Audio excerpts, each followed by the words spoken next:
Today's daf we're going to be learning is Bava Metzia Daf Ayin Vav. Yom Ha'atzmaut Sameach to everybody. Our learning today will be in honor of the State of Israel celebrating 76 years of independence. We also continue to pray for the swift and safe return of the hostages and for the safety and success of our soldiers.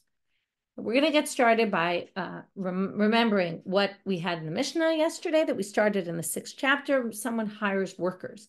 And then we didn't really understand this line yet, hit uze etzeh. That's going to be the main topic for today. In fact, there's a study guide today, which is going to help organize a bit of a complicated or a back and forth daf. So we have some sort of disagreement. We're not sure what. And the Mishnah rules, all you have are taramot. All you can do is complain, not more than that. There's no financial compensation or benefit that you can get. Then we had this case about Davar Haved. If there's a loss, then we said you have to compensate. You can either hire other workers and have the workers pay if the workers renege on a deal that is going to cause a loss. And then we saw if you hire workers and they renege on the deal, then basically their hand is on, you have the upper hand as the hirer. They will have to, if you now have to pay more money to hire new workers to finish the job, you can get them to compensate. You can deduct it from their salary. In Balabaya Chozerbo, now we're continuing, top of our daf, if the one who hired them, the employer, changes his mind, then if they can't find another job for the rest of the day, then he has to compensate them for the loss. If they find a job for less money, he has to compensate them for the difference. And the Mishnah concludes with Kol HaMeshaneh Yado Ala Tachtona and Kol HaChozer Bo Yado Ala Tachtona. And this is a reference to a Mishnah in Bava Kama. This is totally disconnected to our Mishnah. It's just another case where someone is they have the underhand, which is if you're hired to do a job and you decide to do it differently. We had the case a number of times we saw at the end of Bava Kama. If I give someone wool to dye red and they dye it black. So what does it mean, Yado Ala Tachtona? If the person who I hired to do the job changed it and did something different, I either pay the cost of what it cost them to do it or the amount it benefited. It now increased in price, so I at least have to pay for that increase. Whichever one is lower, that's what I pay. And likewise, Kol HaChozer Bo Yado Ala Tachtona, which is basically just explaining what we saw in our Mishnah already, that whoever changes their mind about things, they have the underhand. Here comes the Gemara. The Gemara says, it doesn't say, it doesn't say that in the Mishnah, they changed their mind. Ela hit uze. What does it say? They tricked each other or messed somebody up somehow, okay, which we don't really know yet what that means.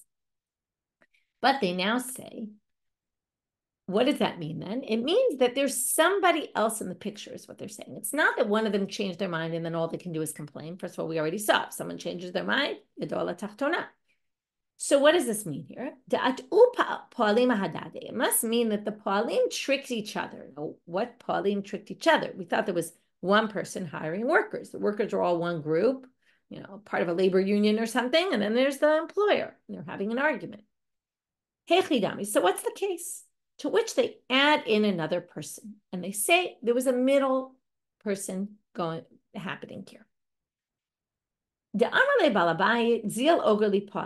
Balabayit sends a messenger, an agent, to go and hire workers for him. Okay, the Balabayit doesn't hire workers, him or herself, decides to hire someone who's going to hire the workers. Okay, the best example, maybe because I taught this in high school, I used here is babysitters. It works great with babysitters. So I decided the only reason it doesn't work with babysitters is it's not usually the way you do it, but I need to find a babysitter and I don't have the time to deal with it. So I'm at work. I asked someone, could you please find me a babysitter? So now the question is, what's the issue? So I hired someone to hire me a babysitter. And this agent that I hired to go, or I asked to go hire me a babysitter, messed things up. How so? Well, they did it differently than I said. What's the case? So now we're going to go through and I'm going to show you on the study guide that we're going to have, or if you're just listening, I recommend you open the study guide and you're going to see 7 different possibilities. Okay, the first 3 are going to be rejected and the last 4 are accepted and explained. So so what happens? I hire I say I want to hire a babysitter for four. Okay, it's hard to say this for babysitters, but we're just going to go with this $4 an hour. And the shaliach, the agent that I hired to do it, went and hired a babysitter, made some calls and said, listen, Michelle's willing to pay you $3 an hour. Marlu bitzlata. Talmud maya vidate. Well, if that's the case, okay, so let's just say that's the case. What happened now?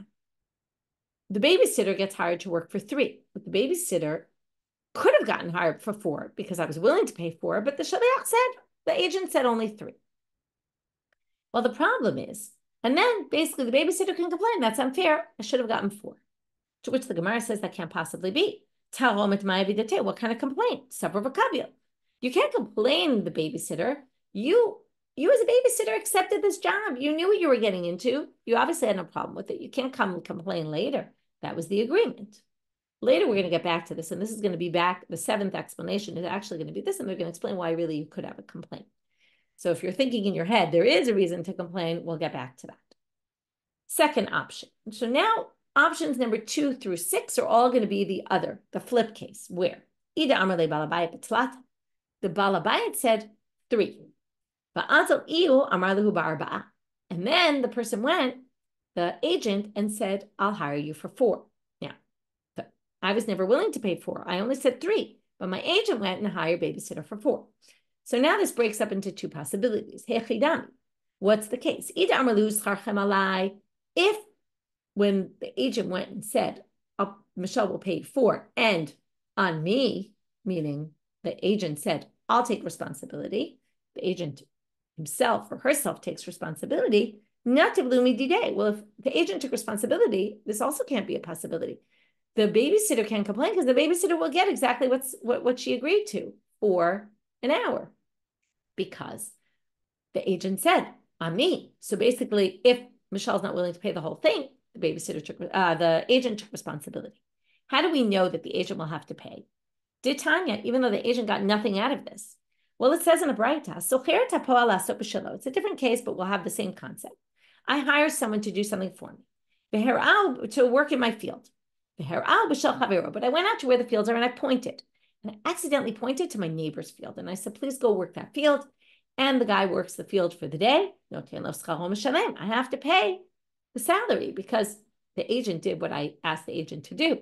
Now, I didn't get any benefit from this, but I told the agent, go work for me and work in this field. Now, the field, right, I have to pay that out of pocket. Now, I do get, because my friend benefited from having his field worked, now, I can go to the owner of that field and say, listen, right now you benefited. Somebody did a day's work, so at least pay me back the amount that you benefited. Might not be the rate that I agreed to pay the worker, but I'll at least get back some of my money from the owner. The rest I have to pay out of pocket. That's exactly like this agent. So that can't be the case because then the babysitter will have no complaint because the babysitter will get all the money coming to her. Okay, maybe the case is then, I said I want to hire a babysitter for 3. The agent went and hired someone for 4. And the agent said, now, I'm not taking any responsibility for the salary. It's the owner who's in charge. So then that basically means, well, I told you 4, but I really meant 3. And therefore, I can't, right? In other words, the owner really said 3. So when the owner goes to pay 3, well, you did know that the babysitter knew that the agent said it's all the balabayit. So maybe the babysitter should check directly with me to make sure I was really paying her the full 4. So she can complain, but no more than that. To which the Gemara says, I still don't get that. Why don't we just check what the going rate is? In other words, if the going rate for a babysitter is 4 an hour, then the babysitter's right for getting 4 an hour, and I should have to pay 4 an hour. And if it's only 3, then the fact that someone offered 4 is ridiculous, and that shouldn't work. Now, of course, you'll say to me, and that's the next line, what do you mean? Babysitters, we know, and that's why babysitters is a good example. There's a wide range. Depends on your age, depends on your experience, and it also depends on where you live. And it's a bit random also. Some get paid this, some get paid that. So now they're going to say, some people get paid 3, some people get paid 4. We're up to option 4. And Amrule, and this is the first explanation we're really going to accept. The reason why the babysitter can complain is because to Amrule, they could say, the workers, meaning babysitters here, can say, if you hadn't promised us 4, they say to the, if the agent hadn't promised us 4, we would have gone out and found a job for 4. So why are you bothering us? Why are you claiming you're not going to pay me 4? I would have gotten a job. You caused a loss for us, and then they really can get compensated. Alternatively, you could say, let's take the babysitter example. I have kids at home, but I hear this agent say, okay, well, maybe not me because I'm the one hiring. You have kids at home, and you hear the agent saying that I'm willing to pay 4 for the babysitter. And you say, wow, I can make money off this. I can hire someone, you say, to watch my kids for 3, and I'll go watch Michelle's kids for 4. So now that's called a balabayit. This isn't a worker we're talking about. It's somebody who usually works for their own house. They work in their own field. They don't usually work for other people's fields. But when they hear the amrle, the person can complain and say, listen,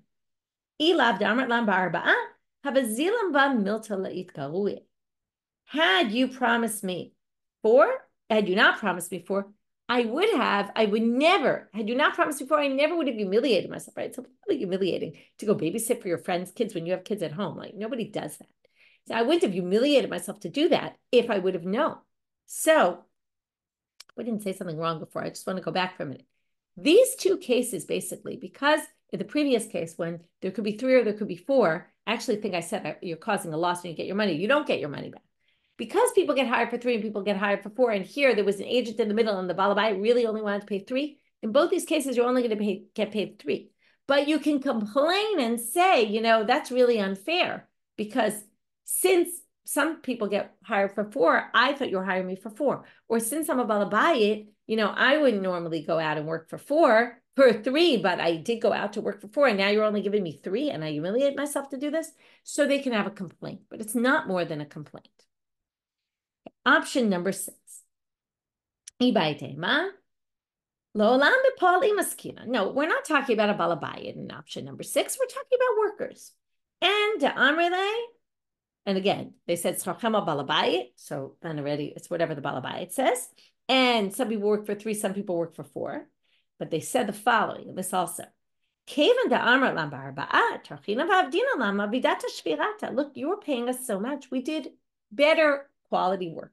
Let's say with a babysitter, okay, I cleaned up your kitchen also. I washed the dishes. That wasn't really, if you paid me not very much, then I wouldn't have done that. But now that you pay me more, and I thought you were paying me more, I did better quality work. We all know you get what you pay for. And if you pay more for things, you often get better quality or, usually it's better quality. The case I gave was not exactly better quality. It's more work for a babysitter. But again, maybe you say a better quality babysitter. So now they say, why don't we just check? Like, especially, you did the dishes. So if you did the dishes, we could say, yeah, you're right. You should be really getting paid for. So why don't we check? In this case, we're talking about the quality of the workmanship. Why don't we check? How good is the quality? Birivka, we're talking about ditches that were dug that there's no way to check if it was done better or not, which the Gemara says, what are you talking about? Rivka and Nami made the other. What do you mean? If it's ditches, well, then you should be able to check how well they were dug.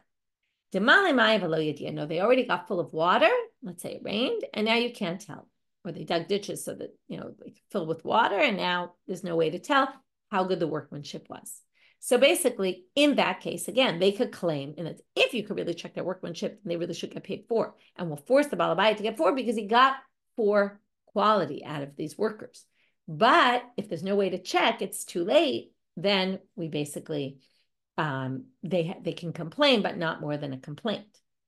Now we're going to go back to the first option. So all these possibilities were the balabayit only was going to give 3, and then the agent said 4. But now we have going back to option number 1. I was willing to pay 4, but my agent went and offered you 3, and you were willing to take 3. Now we said this isn't a good example because how can you complain? You agreed to it. Well, to amrele late lach altim natov mi ba'alav. Babysitter can say, what, do you not hold? You shouldn't prevent good from coming to somebody who's deserving of it? In other words, she could say to the agent, what did you do to me? This is unfair. You prevented me from getting my full salary. They were going to pay me 4. Now you're making me get 3. That's unfair. And therefore, you could have a complaint. So we now gave 4 possibilities. We had 7 possibilities altogether, but 4 of them are left in terms of what could be possibly the case in the Mishnah, where hituzeh means it was a third party that changed something from what the original owner wanted, hired the workers differently. Now the Gemara is going to say, Pshita, this case is obvious, and they're going to say another case we have a question about. It's obvious, case where I was willing to pay 3, and the agent went and hired someone for 4. And then the workers said the following quote, and this is something we're going to deal with for the next little while. Kemosha amar balabai. We're going to do like the owner says. Okay, in other words, yes, we agree like the owner says. And what do they mean? Well, if the owner said less and the agent said more, obviously they want what the agent said, because 4 is the higher end, right? This is again the range. The range is 3 to 4. They're getting a high salary. What they're basically saying is, we assume we trust you. You must be telling us what the owner said, and we're willing to accept it. And therefore, they're going to get 4 no matter what. But if it was reverse, but if the Balabayit said 4, and then they went and said 3, the agent said 3, and then the workers said, Amre, Kemosha Amar Balabayit, like the Balabayit said, what did the workers mean by that? Did they mean like we said before, we trust you that what you're saying is what the owner said, and therefore we're agreeing to 3, even though it's the low rate, because we're assuming you're being a good agent. We trust you that that's what the owner said, and therefore they're really agreeing to 3. Or are they saying, listen, I know you're telling us 3, but maybe the owner said 4. We're going to go with whatever the owner really said. And maybe that's what they meant when they said, like the owner said. So which one is it? We're going to try to prove this from a totally different case. We're going to go into the world of get and divorce, and we're going to review some of the laws about divorce that are critical to know for this case. We're going to compare it to a certain case and a ruling that Rav gave, that Rav Nachman quotes in the name of Rav Ravua, who quotes in the name of Rav. And then we're going to get to an answer. And then Rav Ashi is going to say, no. And he's going to say it in a pretty complicated way, but we'll figure it out. So Tashma. Now, the first thing you need to know is when a woman gets a get, when is she divorced? When the get reaches her property or her hands. Or if she sends a messenger, or what's called a shaliach lekabbalah, a shaliach to accept the get. That's different from a shaliach that the husband sends. The husband can send a shaliach to give the get to the woman. He can't appoint a shaliach to accept the get for the woman because he can only appoint a shaliach to do what you can do. The husband can send the get. The wife can accept the get. So the husband can send the shaliach to send the get to the wife. And the woman, that's called the shaliach laholacha, to walk the get to the woman. The wife can appoint a shaliach to accept the get. Now, when is the get valid? When either the woman accepts the get or a shaliach that she appointed to be a shaliach to accept the get gets the get. Okay, that's background. So now the woman says to a messenger, Haveli giti, bring me my get. Now, bring me my get is not accept the get for me. So if she sends a messenger to bring the get, which she's basically saying is go to my husband and ask him to make you a shaliach laholacha, that the husband sends you to give me the get. And then what will happen? He'll get the get for the husband, bring it to the woman, and when it gets to the woman, it'll be her get. But things got a little tricky here because the messenger then went and said to the husband, it's exactly a parallel case here, your wife told me to accept the get on her behalf. Now, that's not what the wife said. And it's also not what the husband can do. The husband can't appoint a shaliach to accept the get because that's not in the capability of the husband to accept the get, so can't appoint a shaliach to accept the get. And the husband says, exactly like our case. The husband, like the worker, says, give it to her like she said. So now, Rav Nachman passes on the salacha from Rav. Even if the get reaches the woman's hands, she's not divorced. Why? Because the husband said, do what my wife said, which means, now the wife said, send me the get. But the husband said, the messenger, the agent said, the wife told me to appoint you as the wife told me to be a shaliach lekabbalah. So give me the get and I will accept it on her behalf. But that's not what the wife said. So now, which does this work better with? Why does this not work at all? It obviously doesn't work. Shema mina adibura didei kasami. You can infer from here that the husband was saying to the shaliach, do what my wife says, meaning I trust you that you're saying what my wife said. And that's why the whole thing falls apart. Because he can't appoint a shaliach lekabbalah, and the woman never appointed him to be a shaliach lekabbalah. So the husband can't make him a shaliach lekabbalah, and the woman didn't. So the husband didn't make the shaliach to bring the get to the wife, which is what the wife really wanted. And therefore, obviously, he's not relying on the wife, but on what the shaliach said. And Isa kadata, if you think he was relying on her words, well then, what did she say? The messenger should be a shaliach to bring me my get. The husband says, here, bring the get to the wife. When should she be divorced? When the wife gets the get. That's not what Rav Nachman says in the name of Rav. She should be divorced as soon as she gets the get. So obviously, what do you see from here? We're relying on, when the husband says, bring it to her as she said, what he really means is, I trust you, agent, that you must be doing what my wife said. Meaning, whatever the agent said is what goes. And therefore, same thing in our case. Meaning, I'm trusting the agent 100%. Doesn't matter what the husband said. But Amar Rav Ashi says, turning now to Amabet, you can't compare these cases. And now he's going to do something a little complicated. He's going to say, do a lot of if. If this is all based on a case that was brought in a particular order, right? She said, be a shaliach to bring the get. The agent said, your wife appointed me to be a shaliach to accept the get. And that was the detail. We're going to flip it and say, and the other thing we have is the ruling of Rav Nachman that he quoted from Rav. What Rav Ashi is going to say is, if the case was flipped and the ruling was either A or B, meaning either this or the opposite, okay, we're going to see right now, we're going to fill in all the blanks. But if the ruling were flipped, and I'm going to pull up the study guide, you can also see this there very well on the second sheet. We're now going to flip. Instead of the woman saying, bring me my get, we're going to flip it and say the following. If it was the reverse, and we're basically going to bring three possibilities. The case was reversed and Rav Nachman ruled this way. The case was reversed and Rav Nachman ruled that way. And then compare it to why our case is different from those two options and why our case is inconclusive. And since these potential things that we say, if this were the case that Rav Nachman or Rav had responded to and said his halacha, we would have been able to learn, but that's not what Rav said. And therefore we can't learn from this anything. So again, this is outside. Let's learn it and then you'll see better inside. Bishlama itmar ifcha. If it was all the reverse, which was, she said, hitkabeli giti, accept my get for me. And then the shaliach went and said, your wife told me, haveli giti. The wife said, oh, you should make me a shaliach to bring her the get. And that's not what she said. And the husband says, do what she said. And then again, this is all if. If Rav Nachman had said, Amar Rav Nachman, Amar Rav Rav, Amar Rav, and Rav Nachman had quoted Rav Rav, quoted Rav as saying, Mishiagia get liado megureshet. When the get reaches the hands of the shaliach, she will be divorced. What would that? Then that would be obvious what it would mean, which is dom alma adibura didaka samach. Obviously, when the husband said, "Do like she said," he was saying, "I want her to be a shaliach lekabbalah, like my wife really said," meaning I don't trust you. And whatever my wife says is the case. The wife had actually said, "Accept the get." So therefore, the shaliach is a shaliach to accept the get. And as soon as she gets the get, she's divorced. Inami, or alternatively, if the case was flipped, like we just said, but Rav Nachman ruled the opposite, which is, we'll see right now. Mishigia get liadam megureshet.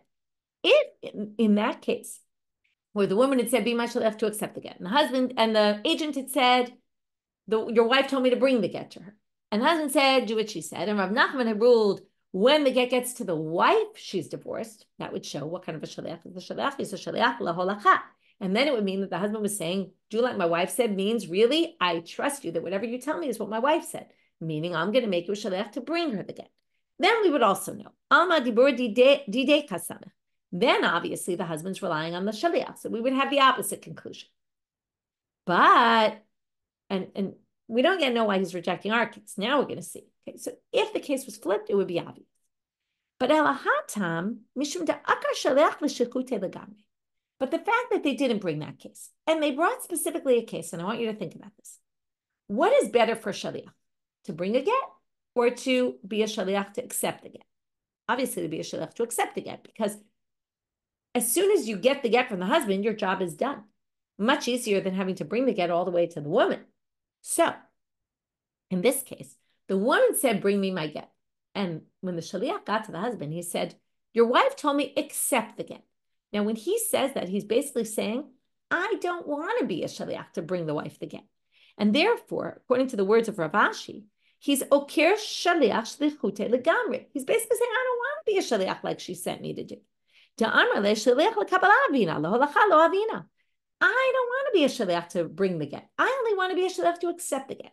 And therefore, that's why this doesn't work at all. And that's why the woman is actually never divorced, because she doesn't want, because the shaliach doesn't want to do what the wife asked. And therefore, the shaliach is not acting as an agent of anybody. And that's why it doesn't work. Not having anything to do with what the husband meant. It's all about what the shaliach did. The shaliach was saying, I'm not interested in this. But if the woman said, be my agent to accept the get, and the shaliach said, no, I want to bring the get, shaliach is accepting harder work, which means they're accepting the shlichut of the wife and they're even willing to walk it all the way to her. That's a different story. Then they're doing what she wanted, just changing a little bit, but that's not the same as saying, I don't want to do this job. Okay, that's all an aside about the question we asked. In other words, what we did so far, and we'll review now. We won't review at the end, actually. Let's just do our review now. We said the Mishnah in the words, you hire workers and they trick each other. All they can have is a complaint. We said hitu must be, there's another person here, that the workers hitu, other workers, must be there was a person, an agent, who was hired to hire the workers, and the issue becomes between the agent and the workers, and then they can only complain. And then we saw different cases of which part was changed and what their complaint could be. And then we just said, well, in which case, right, when the husband says, when the workers say we want to do what the agent said, what do they mean? And depending on the case, right, are they relying on the agent, that the agent's saying whatever the original person is, or are they not? That might depend on how, right, do we have an answer to that question? Yeah, we don't have an answer to that question. If the agent's actually doing something worse for them, right, then can we assess what really the meaning of I want to do like the shaliach is? We tried to learn for this case in Gittin, but we can't learn it because this case in Get is a different kind of case. Had Rav Nachman or Rav really ruled in a different way on a different case, then we would have been able to conclude. But because it's in this case where the shaliach clearly doesn't want to do what she sent him to, that's why it doesn't work at all, and it doesn't teach us anything about our case. Now we're going to have an alternative explanation of that line. We thought it doesn't mean they reneged on the deal, but now we're going to say, no, chazru could be also referred to as the word hitu. In other words, hitu could mean they changed their mind. And it's just workers and the employer, and one of them changed their mind. Did Tanya. And then we're going to say they only have a taromet. And now what's the case? And we're going to prove it all from this breita. Number one, we're going to prove hitu could mean chazru zebazet, as we're going to see in this breita. And we're going to see what the case of the taromet would be. In which case you have a taromet only. Because we saw cases in the Mishna where you change your mind and you actually have financial capability, financial responsibility to compensate. Ditanya says in a breita, socherata umanim v'it'u et balabayit or balabayit titautan. Okay, they trick the balabayit, meaning they change their mind, or the balabayit trick them. Okay, change his mind. And again, hit'eh really means right, mess them up, but by reneging on the deal. Ein lahem zalzeh ela taromet. So here you have it, that it's just the balabayit and the workers, not some agent, and this would prove this alternate reading. So when do they only have a taromet? Well, shelo halchu. We're now going to have a series of bamed dvarim amurim. In which case is this? And we're going to see it in the charts here also. Now we're going to have, they don't really tell you this, but I'm going to tell you this. The first bamed dvarim amurim is when the balabayit changes their mind, the one who hired them, the employer. Bamed dvarim amurim shelo halchu. If they didn't yet go to work and go to the job, and he says, I hired you for tomorrow, but where he goes to them early in the morning, they could just complain because they can go find another job. Let's say you hire someone to go take the grains from your field, and it turns out there are no grains because either someone picked them or they never grew or something like that. Or they went to work in the field and the field was soaking wet and there was nothing for them to do. He has to pay them. Okay, then he has to pay them. But if they hadn't yet gone, he doesn't have to pay them if he changes his mind. But by the way, what does this Baal Habayit have to pay the workers? The employer has to pay the workers not a full salary that the employer committed to the workers, but according to the price of what it would cost. If we told you, we've learned about this before, schar batala. If I told you instead of working, what would you be willing to take to just sit and do nothing? Or take your donkey empty rather than take your donkey with a full load on it? Since in the end, they're not doing any work, so they get paid the amount that someone would be willing to take to do nothing. Second option. Now we're going to talk about if the Poalim change their mind. When would there be only a taromet? Well, if they didn't start working yet. But if they already started working, then you have to pay them what they worked for. How would this work? Let's say they got a job. You have to reap the stuff in this whole field. It's not like a day job. It's based on the totzaot,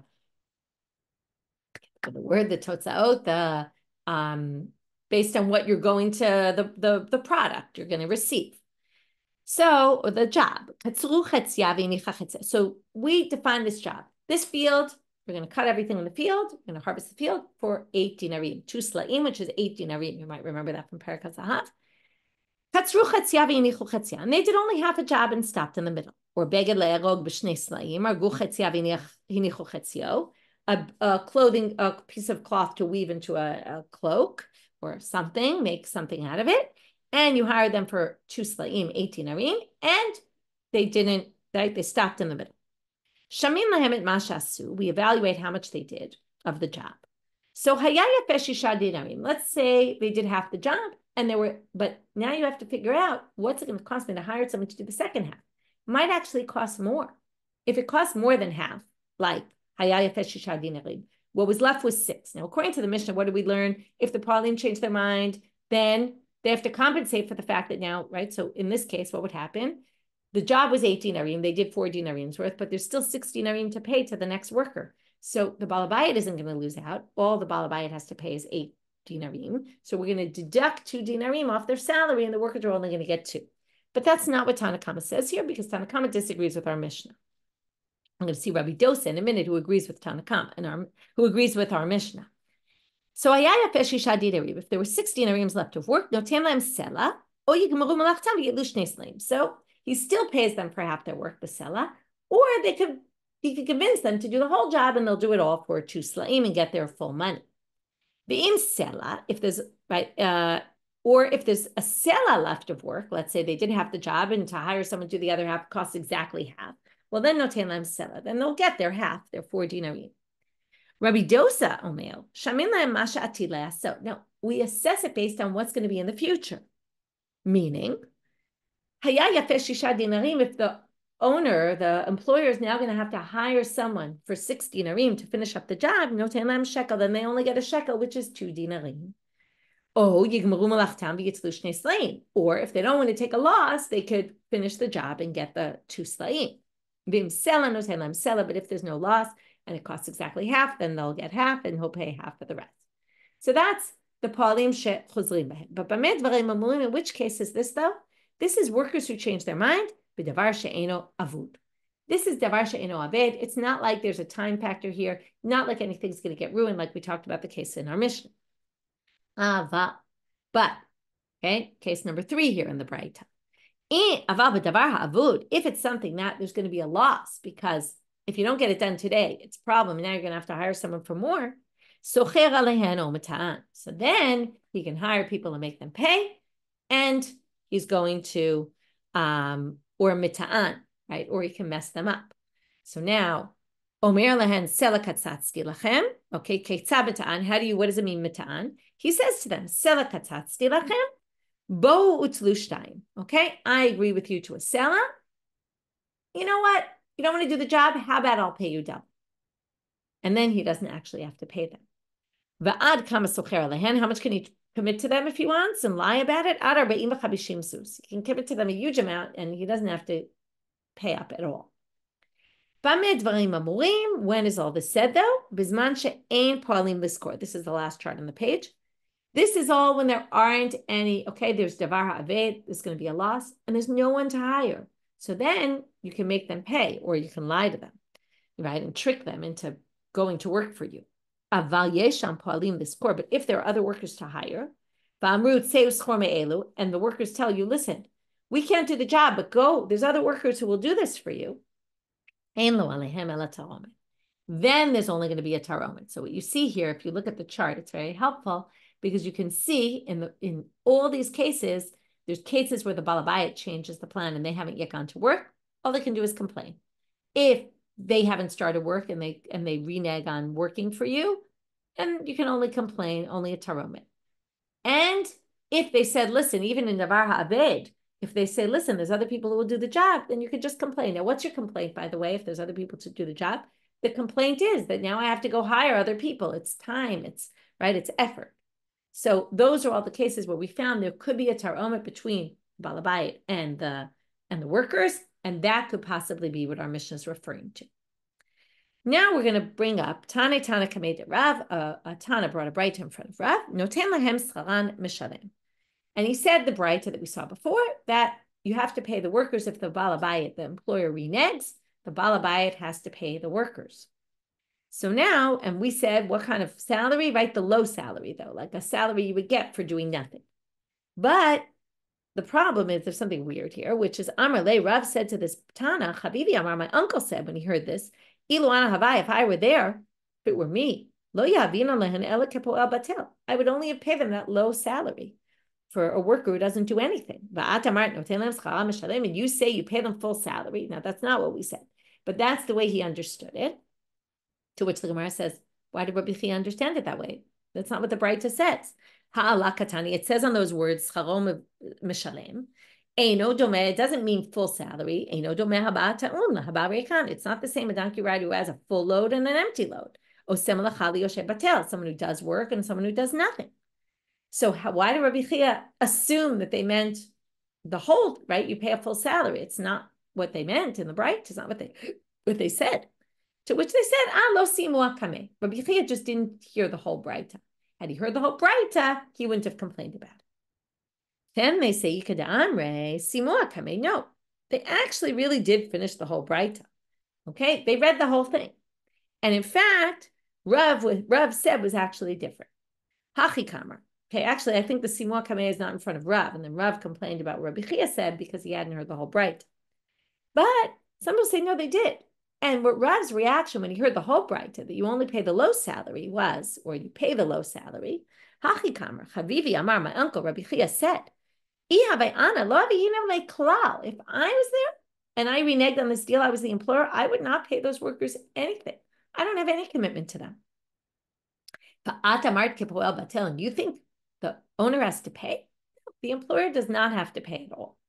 Now, why is this? So now they say, well, then the braita really goes against, or Rabbi Chia goes against the braita. How could he do that? Lo kasha. Had the saire la'arami da orta, had the lo saire la'arami orta. We're actually going to have a distinction between, the owner go with the workers the day before, then orta means the night before, probably in the evening before. They didn't really go out at night into the fields. But the evening before and show them the property.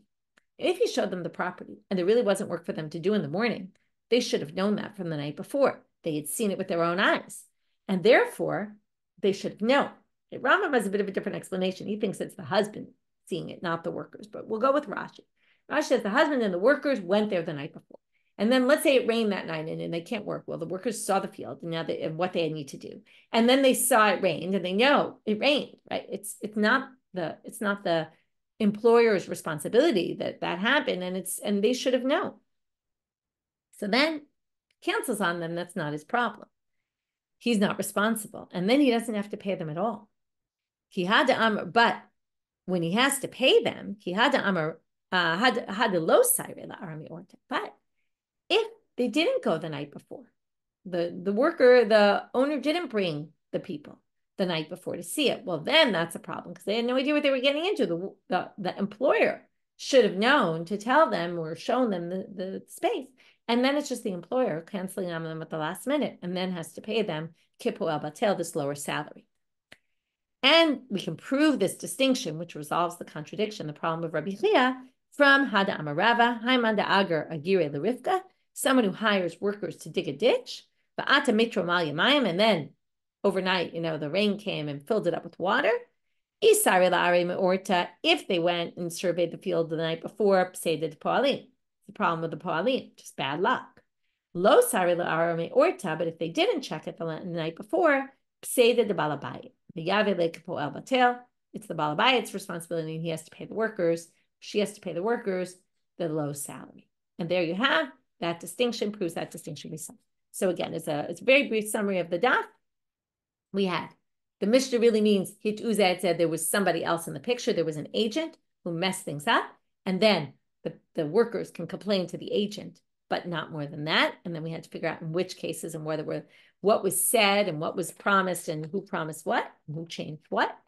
Then we had a different interpretation that it actually means the owner or the workers changing their minds, and in which cases is there only a taromet. Some cases there's more than that. And then we just had this other bright to Rabbi Chia. Once we brought this bright to prove that reading, we then had a question about a case from there, contradiction between Rabbi Chia and the Braita, and we resolved it by distinguishing between did you survey the land before or did you not. With that, wishing everyone a Chag Sameach for today, and we'll meet up tomorrow.